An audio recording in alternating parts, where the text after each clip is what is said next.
Okey.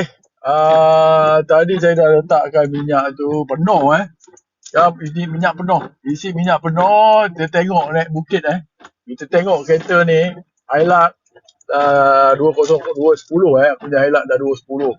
Hanya 15 tahun dah. Tengok bukit tu.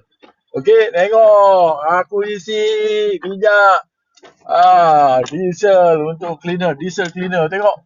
Tengok ni pak. Oi, naik bukit steady lah. Power lah pak. Tak ada masalah, tak semput naik bukit. Tengok tu dah. Naik bukit ni, bukit ni bukit Permai ni nampak. Bukit saja. Naik bukit. Nampak. Betul nampak? Naik bukit. Oh, nampak. Wow, tengok. Naik bukit baru letak isi minyak tadi. Tengok tu naik bukit. Wow. Wow. Naik bukit tu, naik bukit ini bukan jalan biasa, jalan bukit, bukit saja. Tadi bukit dekat nak 2 kilometer bukit ni.